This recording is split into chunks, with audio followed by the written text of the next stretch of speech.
Shalom, giving all praise to Yahweh Shem Al Shabbat Shem Kakodah Shalom to the 144,000 rest of the left out there. Shalom to you all. I'm going to entitle this video, The ISUPK Tells the Truth Concerning Hell. That means, well, this is the video, ISUPK Boston, unveiling the truth about hell, debunking Christian dogma. So you know right from the title that they're not going to say there is an actual hell. Let me read that again. Unveiling the truth about hell, debunking Christian dogma. When you look up the word dogma, it pretty much, I'm not going to look it up, but it goes back to the Greek, which goes to the word decree, meaning in the Roman Catholic Church, whatever the Pope and the cardinals, which is the door hinge, the Pope's supposed to be the door, what do you call it, porter at the door, so you can get to Christ, which is the white Christ, the Renaissance Jesus. That's a title right there, the Renaissance Jesus, as opposed to the real Jesus, Yahweh. You call on Jesus Christ, Most High Christ bless. You're really calling on the spirit of Caesar Borgia, the Renaissance Jesus. Anyway, so I'm going to let you listen. Fair use, fair use. I don't think ISUPK going to take this down or nothing because I'm bigging them up. If you're saying something right, I'm going to big you up for it. You know? If you notice, I haven't got on ISUPK in a while, in a number of years. Because the stuff that they teach is the same stuff that we teach. The only thing they go off on is the MOTB, and John the Baptist fell out the truth, which he didn't. That was Elijah. How can Elijah the prophet fall out the truth? And that Elijah came as John, then he also came as Abba Bibbins. Abba Bibbins or Abba Bibbins came back. That was Elijah, to restore all things, so to speak. I did a number of videos on that. Anyway, I'm not going to say nothing. I'm going to make this short. And just listen to the brother right here. Let me see. Brooklyn Community Food Drive, Saturday. Ain't nothing wrong with giving, Jake's food and all that, but we don't do that. We get the food that we give is the truth. But I ain't knocking them if they help people in the community. That's what they do. I'll have people to come by that's maybe homeless and ask for a couple of dollars when we do come out of our pocket. And they say, oh, thank you very much. We'll give them $2, $3. I'll give them $2, $3. Gabar might give them $5, But we don't do food drives. But they're doing it. I'm not going to knock them for that. Anyway, it says, I'm just going to let it play. It's a little bit more than a minute, and I may say a few words, or I may not, or not. So let me go ahead and let this play. Let me hit mute. Notion of burning in hell for eternity comes from. No, of course, yeah. You understand? I'm gonna message you the anime. Shit, it's an entertaining anime, no lie, but when you're gonna understand it's the most Christian anime is because of the depiction of hell. That's really how Christians depict hell, with like 7 levels of hell or 9 levels of hell, whatever the hell they want to say.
I'm sorry, I had the mute on.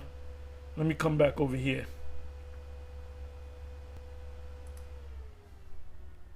So I would say you missed what I said.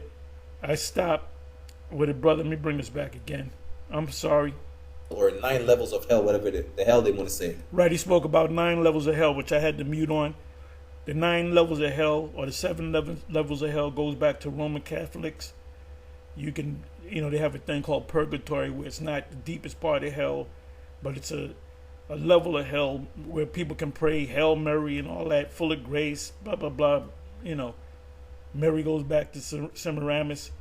Roman Catholic Church, their gods are all, Mary goes back to Semiramis. Baby Jesus is baby Tammuz. Goes into the sun, and there's a whole, like what they did was they changed they took Christianity and took the old pagan stories of Semiramis and Tammuz and Nimrod, and they made them the Christ, the white Christ. That's what the Renaissance is all about. But I'm not knocking the ISUPK for teaching this, because they're teaching the truth. They're teaching the truth that there's no such thing as hell. That there's an underground that you put your body in, and that's it. And then in ancient, back 2,000 years ago, they put you in a sepulcher. So, but you didn't burn in hell. When Yahweh Shai said he was in the heart of the earth, or hell, for 3 days and 3 nights, he wasn't burning in hell. He didn't have his asbestos suit on. He was in the ground. They said that he went to the prisoners. That's Peter said that. I'm not going to go to it. That he visited the prisoners. Then they said, well, that's hell. So when Jesus went to hell, he got in contact with the other Israelites and gave him a pep talk. No, that's all BS. That's Roman Catholic dogmatic bullshit.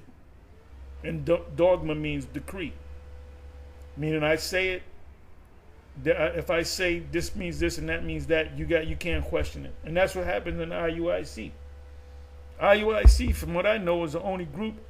Well, these bug outs from GOCC, they teach that there's an actual hell that you burn in. IUIC teaches that there's an actual hell that you burn in, which they're dead wrong. So they don't have the gospel. And if they don't repent, the Most High is going to destroy them for that. Anyway, I'm sorry I had it on mute, so you missed some of it. But I just said it again. What I just said, I said it when I was under mute, when I was muted. So I'm gonna leave. I'm not gonna mute it anymore. But you're gonna hear a little echo. Right. Which is really just a condition on earth. You're not going to burn for eternity underground. You're not going to burn for eternity anywhere.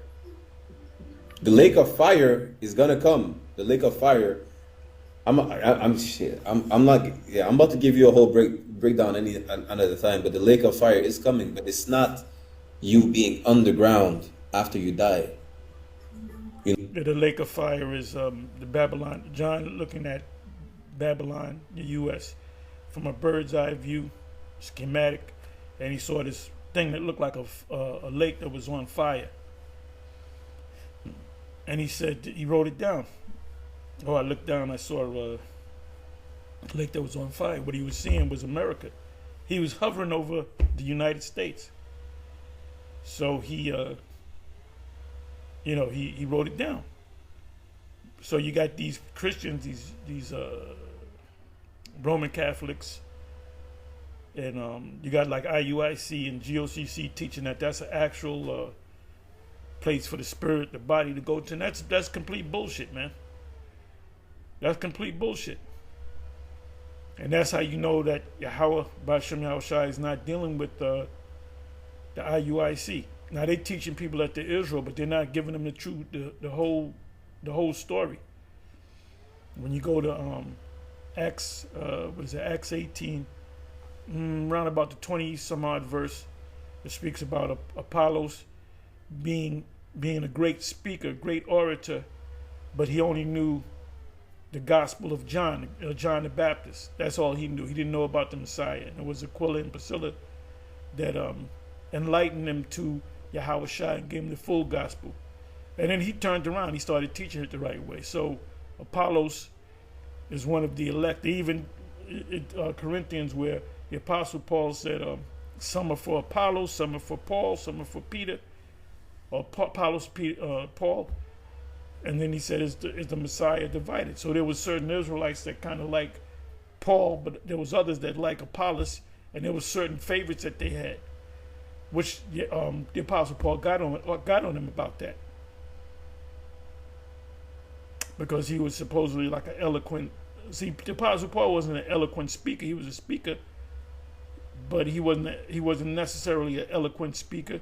Peter and them were not necessarily eloquent speakers. It said they were learned, unlearned, and Paul was learned. When he was learned, brought up in the laws under the schoolmaster, Galatians 4.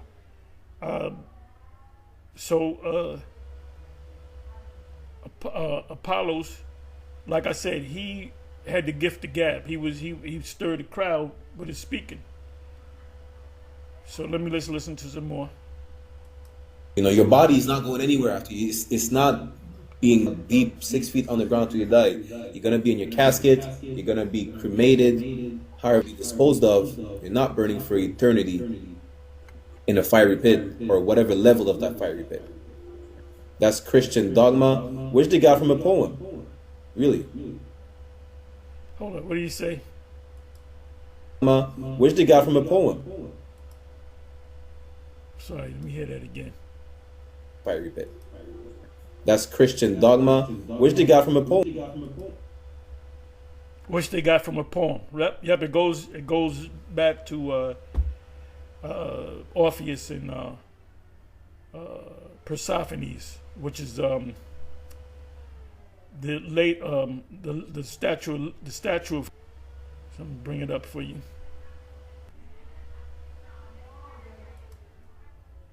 The Statue of Freedom.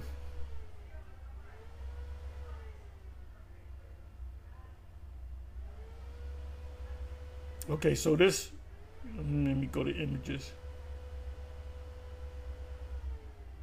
Let me see what this BS is. What does the Statue of Freedom represent? Walter's drawing showed the outline of the statue representing liberty, Crawford. And we done got no liberty, all right? The slaves in the society, and the allegorical figure of freedom, triumphant in war and peace, Crawford, which is all bullshit. Okay, freedom 1855, and executed the plaster mold for the statue in his studio. Ooh, in Rome. I didn't know that. I did not know that. So this Statue of Freedom was made in Rome. Let me do something. Let me do something here.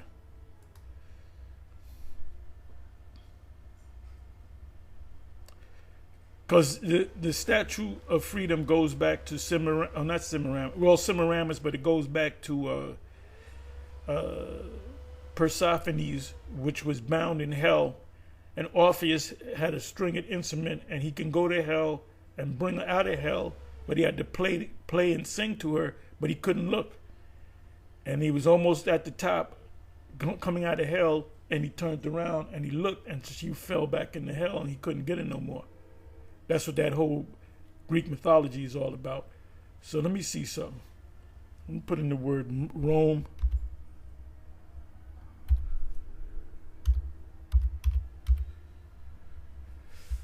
Okay, design. So the design of it, right? Let me see. Crawford was commissioned to design freedom in 1854 and executed the plaster mold for the statue in his studio in Rome, Italy. Why would this statue? I mean, you got people that can sculpt things in America. Why would the Statue of Freedom be made and molded in Rome? Because this is Rome all over again. Look at this. Just like the French, it wasn't the French, it was the French Masons that gave to America the Statue of Liberty, which goes back to Semiramis, which goes back to Persophones.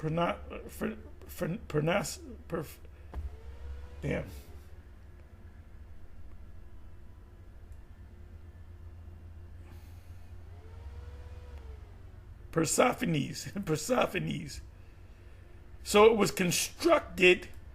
This thing was constructed in Rome.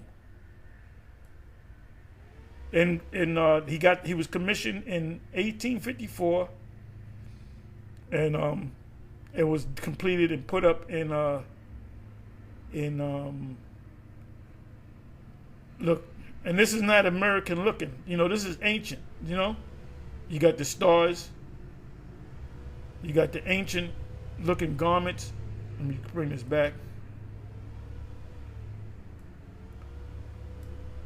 Give you some more. Yeah, she was the one that was bound in hell, and Orpheus had to deliver her from hell. So when you go in there, look at this. This is like Roman gods that look like fringes. Let me open this up a little bit. Can I open it up? I can't open it up.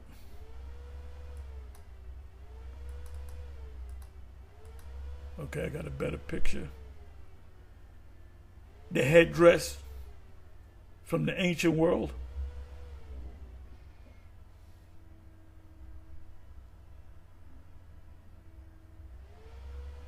And look at the architecture. It's like a modern Rome.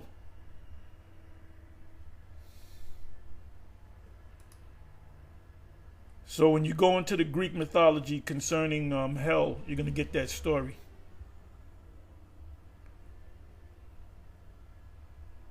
And they also say you do the reading that this is the tallest structure, and there's a law where you can't build anything taller than this building. I don't know if the obelisk is taller.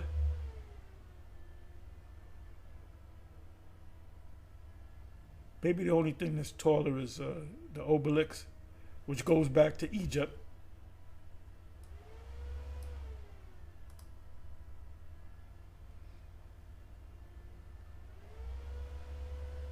See, look at the robe. This is the ancient Middle Eastern, and they even got the fringes on it, and they say that it's the people. You got the shield.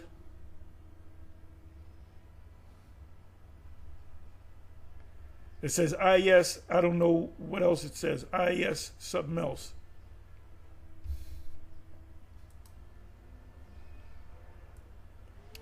That's why in the Roman Catholic Church, they push that Mary stuff and the baby Jesus, and he's always a baby, because that goes back to Semiramis and Tammuz. Ezekiel chapter 8 speaks about the Israelite women weeping for Tammuz. And in the 8th chapter, in the 9th chapter, the angels come and destroy them that don't have that mark. And that mark is not the Quran, the mark is exempt from judgment. The word there in the Hebrew is thawa. So everything that this devil does, it's symbolic. It goes back to those ancient demons from the past.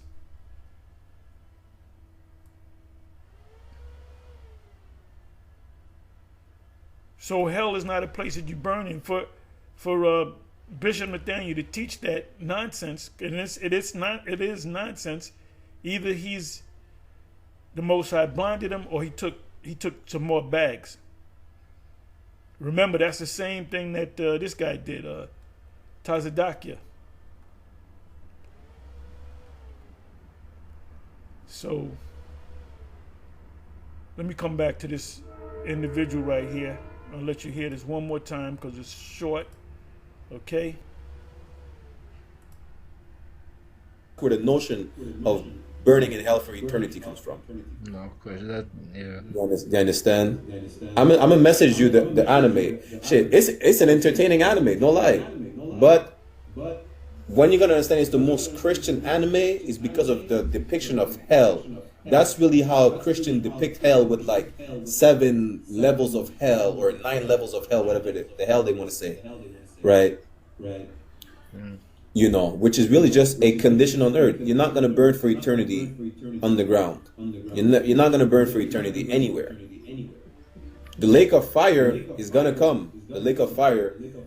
I'm not. Yeah, I'm about to give you a whole breakdown another time. But the lake of fire is coming. But it's not Lake of fire is a you miracle being of fire. underground after you die.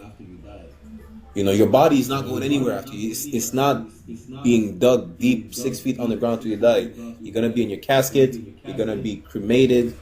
However, you're gonna be disposed of. You're not burning for eternity in a fiery pit or whatever level of that fiery pit. That's Christian dogma, which they got from a poem. Really. Anyway, let me check this.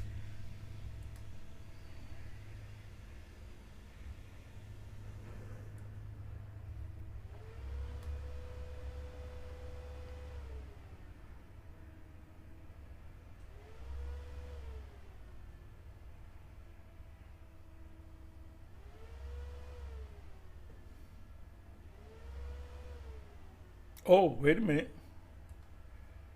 Gotta watch this. Ozempic weight loss is causing deaths. Yeah, people are vain. They want to lose weight and they wind up dying in the process. They want the quick fix instead of exercising and cutting calories. Actually, carbs. You cut carbs, you exercise, you lose the weight. It's about balance.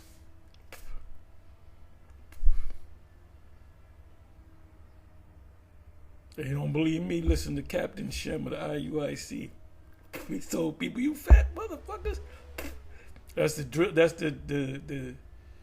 DI of all Israel. he said, you fat motherfuckers, you gotta lose that goddamn weight. You should be only eating 1 meal a day. They're gonna eat a mega meal.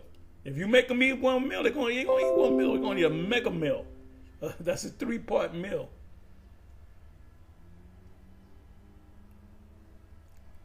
When you're fat, morbidly fat, or completely, but you can roll down the street type fat. That's clearly an imbalance. That's something that you had. Something happened to you in the past when you was a kid. Something traumatic happened to you. So food is a drug. Hey, the Food and Drug Administration under the United States Code, you have food and drugs under the same title, the United States Code, because food is a drug and drugs are food.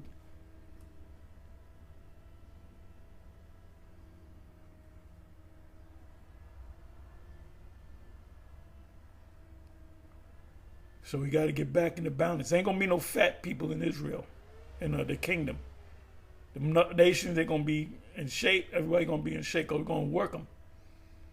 In all Israel, ain't gonna be no fat Israelites, and that's a topic right there. Ain't gonna be no fat Israelites in the kingdom. All the men are gonna have 8-packs, hell, 12-packs.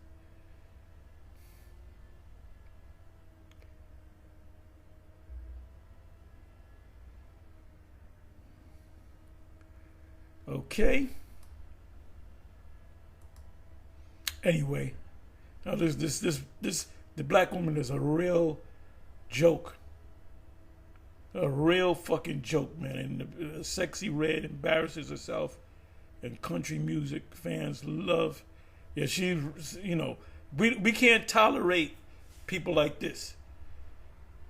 We can't tolerate people like this. She's an embarrassment. And nobody wants you sisters. Nobody wants you sisters. Anyway, let me get out of here.